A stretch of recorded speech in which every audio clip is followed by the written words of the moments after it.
Hello friends. मैं आज आपसे ये बात करना चाहता हूँ।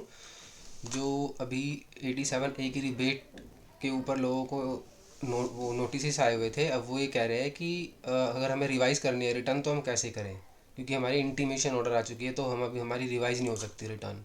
तो मैं आपको ये बताना चाहूँगा, पहली बात तो ये है कि अ, जो टाइम लिमिट है वो क्या है रिटर्न को रिवाइज़ करने की। तो अगर हम सेक्शन 139(5) में रिटर्न को रिवाइज़ करते हैं तो वो ये कहता है कि any person have furnished a return under subsection 1 और 4 discover any omission or any wrong statement therein, he may furnish a revised return at any time before 3 months prior to end of relevant assessment year और before the completion of assessment which ever is earlier. ठीक है, तो अब हमारा assessment year 24-25, ठीक है, prior to end of 3 month of assessment year, मतलब कि दिसंबर हो गया, मार्च 2025 में ख़त्म होना है, तो 31 दिसंबर 2024 को टाइम लिमिट रिवाइज रिटर्न करने की ख़त्म होगी। और दूसरा है assessment which ever is earlier. अब इसको देखते हैं हम।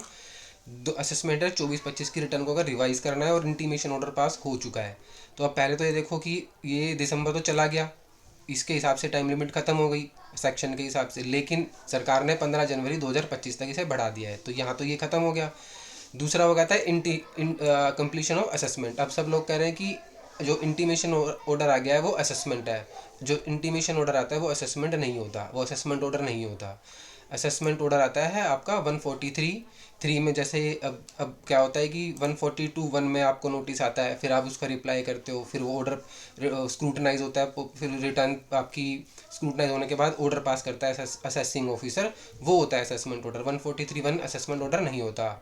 उसके बाद मैं आपको बता दूं कि ये देखो 2000 असेसमेंट ईयर 2023-24 का टाइम खत्म हो चुका है उस सेक्शन के हिसाब से, 139(5) के हिसाब से रिवाइज का, तो इसका ऑप्शन नहीं आ रहा। देखो यहाँ पे रिवाइज का अब 2000 असेसमेंट ईयर 2024-25 जो है उसका भी खत्म हो चुका है, लेकिन उसको उन्होंने 15 जनवरी 2025 तक बढ़ा दिया, तो उसका रिवाइज रिटर्न का आ रहा है ऑप्शन, देखो ये आ रहा है।